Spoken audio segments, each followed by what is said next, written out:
በስመ አብ ወወልድ ወመንፈስ ቅዱስ አሐዱ አምላክ አሜን። በስመ አብ ወወልድ ወመንፈስ ቅዱስ አሐዱ አምላክ አሜን። በስመ አብ ወወልድ ወመንፈስ ቅዱስ አሐዱ አምላክ አሜን። ግሸን ደብረ ከርቤ። ግሸን ማርያም በፊት ደብረ እግዚአብሔር ትባል ነበር። ይህ ደብረ እግዚአብሔር የሚለው ስያሜው በጻድቁ ንጉሥ ላሊበላ እጅ ከቋጢ ድንጋይ ተፈልፍሎ የተሰራ ቤተ መቅደስ በእግዚአብሔር አብ ስም ስለነበረ ደብረ እግዚአብሔር ተብሎ የተጠራ ነው። ከዚያም በአፄ ድግናዣን ዘመነ መንግስት የሐይቅ እስጢፋኖስ ገዳም ሲመሰረት ሐይቅ ደብረ ነጎድጓድ ተብሎ ሲሰየም፣ ግሸን ደግሞ የሐይቅ ግዛት ስለነበረች ከደብረ እግዚአብሔር ደብረ ነጎድጓድ ተብላለች። ከዚያም በ14ኛው መቶ ክፍለ ዘመን ላይ በአፄ ዘርዓ ያዕቆብ ዘመነ መንግስት የክርስቶስ ግማደ መስቀሉ ግሸን ገብቶ ሲቀመጥ ከደብረ ነጎድጓድ ደብረ ከርቤ ተብላለች። የደብሩ አስተዳዳሪም መምህር እስራኤል ዘደብረ ከርቤ ይባሉ ነበር። ከደብረ ከርቤ ግሸን ማርያምም ተብላለች። ዓለምንና በውስጡ የሚገኘውን ሁሉ ፍጥረት ፈጥሮ የሚገዛውን አምላክ መድኃኒታችን ኢየሱስ ክርስቶስን ቤተ እስራኤል በቀራንዮ ላይ በመስቀል ሰቀሉት። መድኃኔ ዓለምም በዕለተ ዓርብ ከቀኑ 9 ሰዓት ቅድስት ነፍሱን ከቅድስት ሥጋው በገዛ ሥልጣኑ ከለየ በኋላ ከመስቀሉ አውርዶ ቀበሩት። በሦስተኛው ቀን ሲነሳ ተሰቅሎ የነበረው የእንጨት መስቀል ሌት ተቀን በሙሉ ሳያቋርጥ እንደ ፀሐይ ሲያበራ፣ በተጨማሪም አጋንንትን ሲያባርር፣ ድዊ ሲፈውስ፣ ሙት ሲያስነሳ፣ ቤተ እስራኤል አይሁድ ቀንተው በአዋጅ ትልቅ ጉድጓድ ቆፍረው በመቅበር የቤት ጥራጊና አመድ ጠቅላላ የቆሻሻ ማከማቻ እንዲሆን ወሰኑ። ከዚያን ዘመን ጀምሮ እስከ 300 ዘመን ድረስ የተከማቸው ቆሻሻ እንደ ተራራ ሆነ። ከዚያ በኋላ የታላቁ ቆስጠንጢኖስ እናት እሌኒ ንግሥት የተባለች ደገኛይቱ ሴት የክርስቶስን መስቀል መስከረም 17 ቀን በ320 ዓመተ ምህረት ላይ በዕጣን ጢስ ምልክት ቁፋሮ አስጀምራ መጋቢት 10 ቀን አግኝታ በማውጣት ታላቅ ቤተ መቅደስ ጎልጎታ ላይ ሰርታ በክብር አስቀመጠችው። ይህ መስቀልም ከዚያን ዘመን ጀምሮ እንደ ፀሐይ እያበራ ድዊ እየፈወሰ አጋንንት እያባረረ ልዩ ልዩ ታምራትን እየሰራ ሙት እያነሳ ዕውር እያበራ ታምራቱን ቀጠለ። ይህንንም ከኃያላን ነገሥታት መካከል የፋርስ ንጉሥ መስቀሉን ማርኮ ፋርስ ወስዶ አስቀመጠው። በዚህ ጊዜ የኢየሩሳሌም ምዕመናን የሮማውን ንጉሥ ሕርቃልን እርዳታ በመጠየቅ እንዲመለስ አድርገው በኢየሩሳሌም ብዙ ዘመን ሲኖር እንደገና ኃያላን ነገሥታት ይህንን መስቀል እኔዎስ እያሉ ጠብ ፈጠሩ።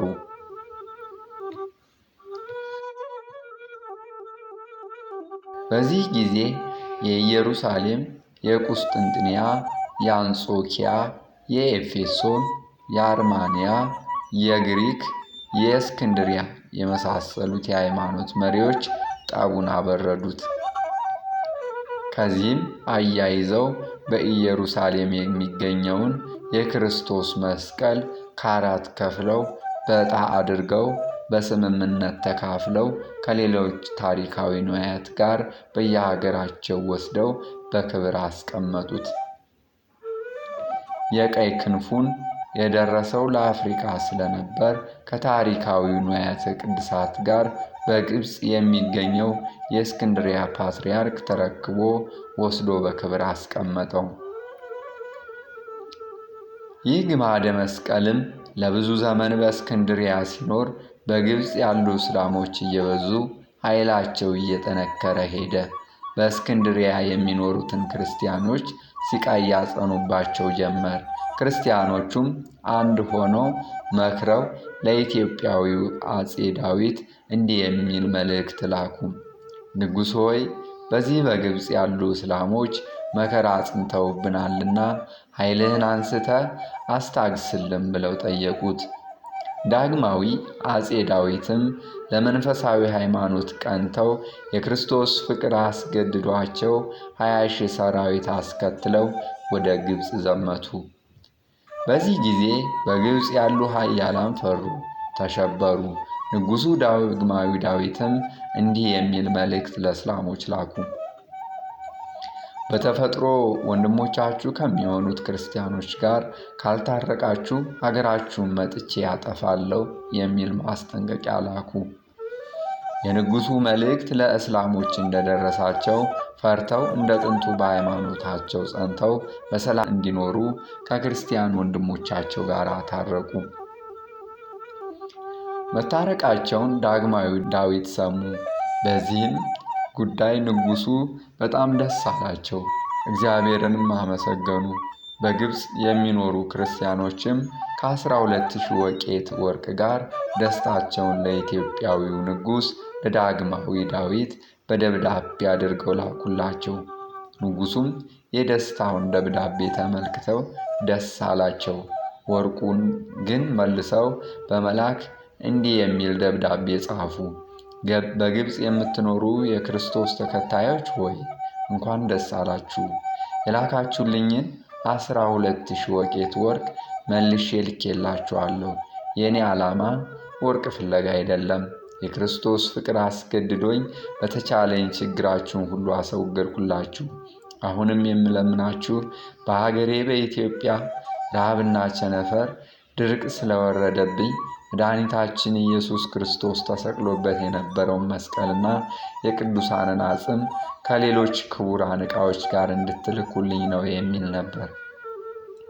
በእስክንድርያም ያሉ ምዕመናን ይህ መልእክት እንደደረሳቸው ከሊቃነ ጳጳሳቱና ከኤጲስቆጶሳቱ ጋር ውይይት በማድረግ ይህ ንጉሥ ታላቅ ክርስቲያን ነው፣ ስለዚህ ልቡን ደስ እንዲለው የፈለገውን የጌታችን ግማደ መስቀል ከቅዱሳን አጽምና ንዋያተ ቅድሳት ጋር አሁን በመለሰው 12,000 ወቄት ወርቅ የብርና የነሐስ የመዳብና የወርቅ ሳጥን አዘጋጅተን እንላክለት ብለው ተስማምተው በክብር በሥነ ሥርዓት በሰረገላና በግመል አስጭነው ስናር ድረስ አምጥተው ባስረከቧቸው ጊዜ በእጃቸው እያጨበጨቡ በእግራቸው እያሸበሸቡ በግንባራቸው እየሰገዱ በክብር በደስታ ተቀበሉት።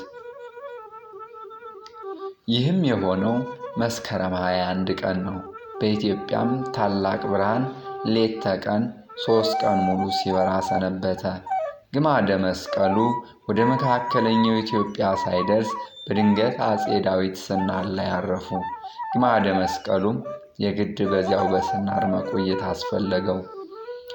ከዚህ በኋላ የዳግማዊ ዳዊት ልጅ ዘርዓ ያዕቆብ እንደነገሱ ወደ ስናር ሄደው ግማደ መስቀሉን ከሌሎቹ ንዋያተ ቅድሳት ጋር አምጥተው በመናገሻ ከተማቸው በደብረ ብርሃን ላይ ቤተ መቅደስ ሰርተው ለማስቀመጥ ሲደክሙ በሕልማቸው አንብር መስቀልየ በዲበ መስቀል፣ ወዳጄ ዘርዓ ያዕቆብ ሆይ መስቀሌን በመስቀለኛ ቦታ ላይ አስቀምጥ የሚል ሕልም አዩ። ንጉሡም መስቀለኛ ቦታ እየፈለጉ በኢትዮጵያ አውራጃዎች ሁሉ መስቀለኛ ቦታ በመፈለግ ከብዙ ቦታ ላይ አስቀምጠውት ነበር። ለምሳሌ በሸዋ በደርሄ ማርያም፣ በመናገሻ ማርያም፣ በወጨጫ መስቀሉን አሳርፈውት ነበር። ነገር ግን የመጨረሻውን ቦታ ያላገኙ በመሆኑ በራእይ እየደጋገመ መስቀሌን በመስቀለኛ ቦታ ላይ አስቀምጥ እያለ ይነግራቸው ነበር።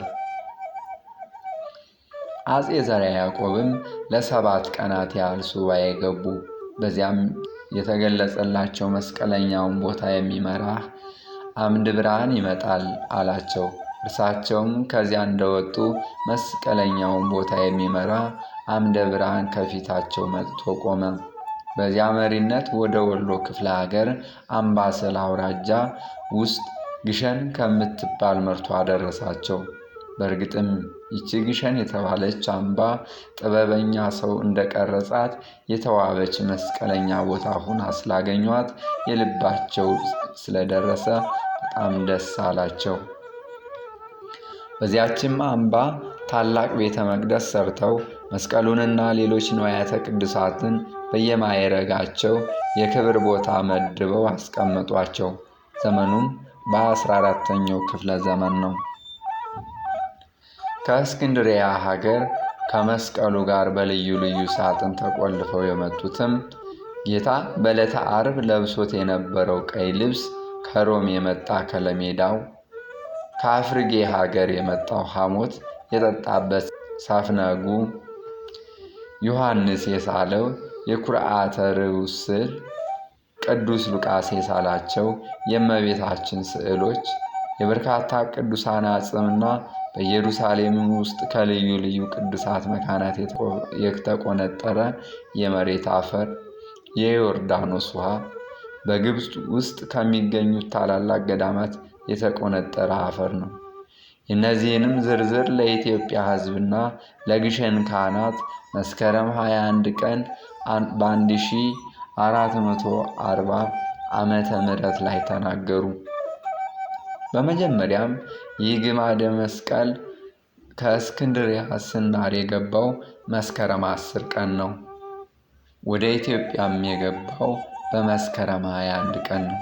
አሁንም በመጨረሻ ግሸን አምባ የገባው መስከረም 21 ቀን ሲሆን ቤተ መቅደስ ተሰርቶ የቅዳሴ ቤቱ የተከበረውና አጼ ዘርዓ ያዕቆብ ለመላ ኢትዮጵያውያን በጽሑፍ በመዘርዘር የገለጡበትም መስከረም 21 ቀን ነው። ስለዚህ ከዚች በግሸን ደብር የክርስትና እምነት ያላቸው ኢትዮጵያ ምዕመናን ከበረከተ መስቀሉና ከቅዱሳን አጽመ በረከት ለማግኘት በየዓመቱ መስከረም 21 ቀን እየመጡ ያከብራሉ። በዚያም ዘመን የነበሩት የኢትዮጵያ ጳጳሳት አባ ሚካኤል እና አባ ገብርኤል የተባሉ ከንጉሱ ከአጼ ዘርዓ ያዕቆብ ጋር ሆነው የምሕረት ቃል ኪዳን ለመቀበል በዚች በግሸን ደብር ሱባኤ ገቡ። በሱባኤያቸውም በመጨረሻ መድኃኒታችን ኢየሱስ ክርስቶስ ተገልጾ ይቺ ቦታ እኔ ተወልጄ ያደግኩባትን ኢየሩሳሌምን ትሁን፣ የተሰቀልኩባትን ቀራንዮን ትሁን፣ የተቀበርኩባትንም ጎልጎታን ትሁን፣ በዚህች ቦታ እየመጣ የሚማጸነውን ሁሉ ቸርነቴ ትጎበኘዋለች፣ ጠለ ምሕረቴንም አይለይባትም። ከሩቅም ሆነ ከቅርብ መጥቶ የተቀበረ ኢየሩሳሌም እንደተቀበረ ይሁን የሚል የምሕረት ቃል ኪዳን ተገልጾላቸው በዚህ ለተገኙት ምዕመናን ሁሉ በጽሑፍ ካሰሙ በኋላ ጠቅላላ የግማደ መስቀሉንና የሌሎች ታሪካውያንን ንዋያተ ቅዱሳትንም ዝርዝር ታሪክ የያዘውን መጽሐፍ ጻፉ ብለው ጤፉት ብለው ሰይመው ድንጋጌውን ሁሉ በመዘርዘር ለግሸን እግዚአብሔር አብ ሰጡ። አጼ ዘርዓ ያዕቆብ በዚህ ብቻ ሳይወሰኑ እሌኒ እህታቸው የተሰኘችው በእመቤታችን ማርያም ስም ቤተ መቅደስ እንድትሰራ አዘው የእመቤታችንን ማርያም ቤተ ክርስቲያን ከእግዚአብሔር አብ ቤተ ክርስቲያን አጠገብ አንጻር ጥር 21 ቀን ቅዳሴ ቤቱ ተከበረ። አጼ ዘርዓ ያዕቆብም ይችን ደብር ደብረ ከርቤ ብለው መሰየም እንኳንስ ሰው የሰገረ ቆቅ የበረረ ወፍ እንዳይገደል ዳሯ እሳት መሃሏ ገነት ትሁን ብለው ደንብና ስርዓት በጤፉት መጽሐፍ ውስጥ አጽፈዋል። በዚህ ምክንያት በየጊዜው የነገሱ የኢትዮጵያ ነገስታትና የተሾሙ ጳጳሳት፣ መሳፍንትና መኳንንት ልዩ ልዩ ንዋያተ ቅድሳትና መጻሕፍትን የወርቅና የብርሃን ሰን፣ ብርና የፀዓል ጽዋን፣ መስቀል የመሳሰሉትን የሰጧት ምዕመናንም በየዓመቱ መስከረም 21 ቀን በግሸን ማርያም በመገኘት ከዓመት ወደ ዓመት እየበረከቱ ሄደዋል። መስከረም 10፣ መስከረም 17 በዓለ መስቀሉ እና መስከረም 21 የግሸን በዓል ታሪክ ከረጅሙ ባጭሩ ይህንን ይመስላል። ልዑል እግዚአብሔር ኢትዮጵያንና ሕዝቦቿን ይባርክ። ከመስቀሉ ረድኤትና በረከትን ያሳትፈን።